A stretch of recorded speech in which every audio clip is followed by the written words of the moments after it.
Hello everyone, welcome to our channel. ఇప్పటి వరకు మన ఛానల్లో మనం కేటీఆర్ షీట్ మెటల్లో వాల్స్ టూల్ బార్ గురించి డిస్కస్ చేసాం.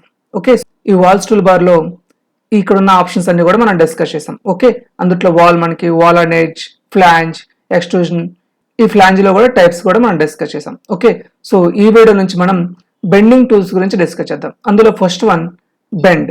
ఓకే, మనకి ఎప్పుడైనా 2 డిఫరెంట్ షీట్స్ ఉన్నాయనుకోండి, ఆ 2 డిఫరెంట్ షీట్స్ యూజ్ చేసుకుని వాటి మధ్య బెండ్ అనేది క్రియేట్ చేయాలన్నప్పుడు ఈ బెండింగ్ టూల్ ఇచ్చేస్తాం.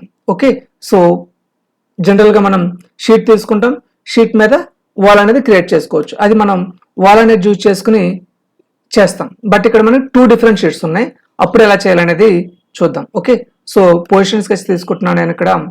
సో ఇక్కడ మనం టాప్ ప్లేన్లో ఒక రెక్టాంగిల్ అనేది తీసుకుంటున్నాం, simple rectangle, exit workbench. రెక్టాంగిల్కి మెటీరియల్ యాడ్ చేస్తున్నాం, అది షీట్గా కన్వర్ట్ అయింది. ఓకే, సో ఇప్పుడు ఈ షీట్తో పాటు ఇంకో షీట్ కూడా క్రియేట్ చేద్దాం. ఓకే, సో ఫ్రంట్ ప్లేన్ తీసుకుంటున్నాను, ఇక్కడ కూడా ఓ రెక్టాంగిల్ అనేది డ్రా చేస్తున్నాను. ఓకే, సో ఈ స్కెచ్కి ఈ షీట్కి ఎటువంటి రిలేషన్ ఉండాల్సిన అవసరం లేదు. Okay, just plane rectangle draw చేయండి అండ్ దెన్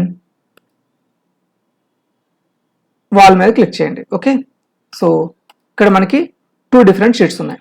ఓకే, సో ఇప్పుడు నేను ఏం చేస్తున్నాను చూడండి, జస్ట్ బెండ్ మీద క్లిక్ చేస్తున్నాను, 2 షీట్స్ అనేవి సెలెక్ట్ చేస్తున్నాను అండ్ దెన్ ఇక్కడ మనకి రేడియస్ కానీ యాంగిల్ కానీ ఆటోమేటిక్గా వస్తాయి. మనం షీట్ మెటల్ పారామీటర్లు ఏదైతే వాల్యూస్ ఇచ్చామో అవి ఆటోమేటిక్గా ఇక్కడికి వస్తాయి. ఓకే, దెన్ ఓకే ఇవ్వండి. చూడండి ఇక్కడ మనకి బెండ్ అనేది క్రియేట్ అయింది. సేమ్ ఇలాగే, సో మనకి 2 డిఫరెంట్ షీట్స్ ఉన్నప్పుడు బెండ్ యూజ్ చేసుకుని వాటిని ఇలా జాయిన్ చేసుకోవచ్చు. Okay, so that's it for this video. Thank you all, thank you for watching. Have a nice day.